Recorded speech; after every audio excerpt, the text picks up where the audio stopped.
Hello. Parshas Vayera consists of 146 psukim, or verses, and has more topics per square inch than any other parsha I know.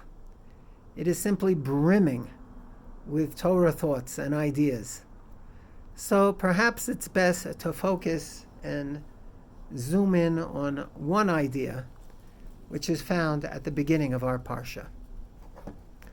Our parsha finds a recuperating Avraham Avinu in post-op after his bris, his circumcision. And it finds him not so much in physical pain, but rather pining over the fact that, due to his present circumstances, he can't do the usual panoply of mitzvos that he is used to doing. You see, Avraham is the preeminent Ish HaChesed. He is the man of kindness. His days are filled with every imaginable good deed to others. And now, ironically, after fulfilling one of the most important mitzvos of his career, he is completely flummoxed. He's prevented from doing anything. Hashem understands Avraham's plight and takes this opportunity to teach Avraham a brand new mitzvah, the mitzvah of bikur cholim.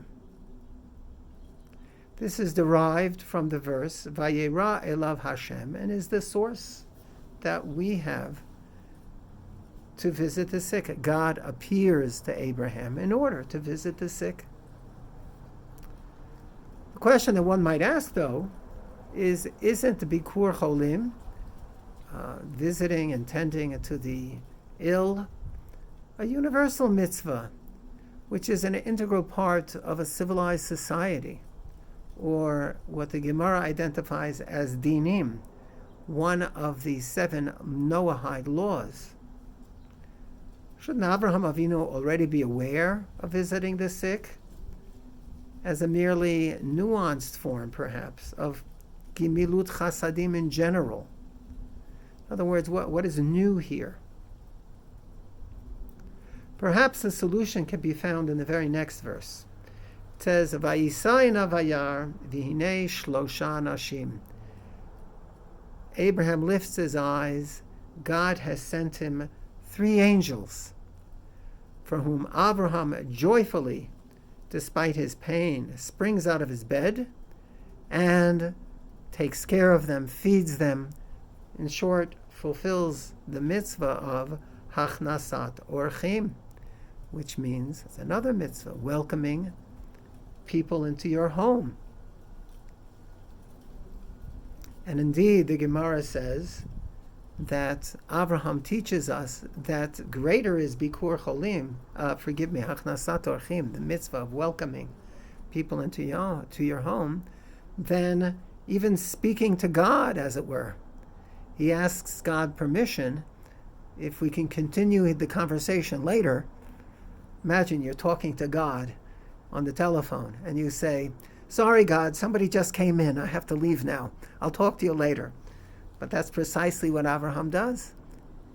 And we learn that the mitzvah of bikur cholim is even more important than speaking in the presence of God.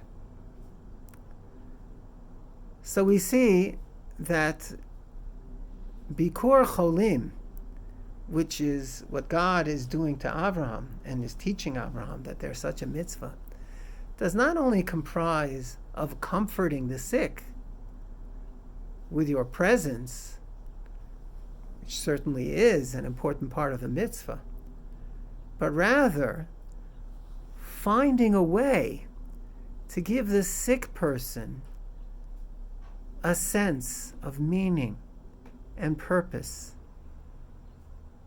Or put another way, to figure out a way of have him do a mitzvah himself. That's what Hashem is teaching Avraham. It's not just about visiting the sick, going to the hospital, saying, "How are you? Goodbye." But to think of a way to make that person who feels disconnected from society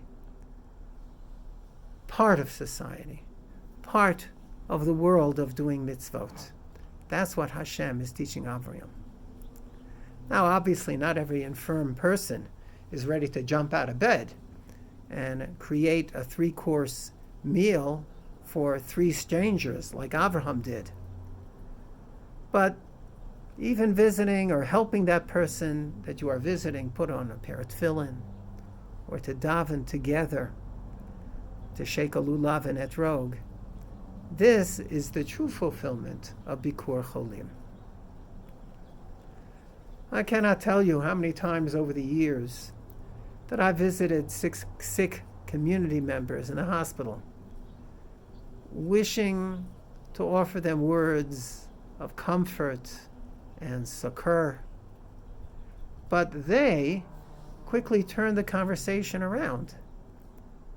They started comforting me over my relatively minor tsaras, which I happened to be experiencing at the time. Wow.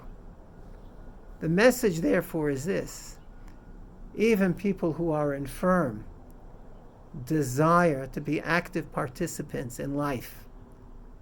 And with a little creativity, we can emulate exactly what the Ribbono Shel Olam did for Avraham ourselves.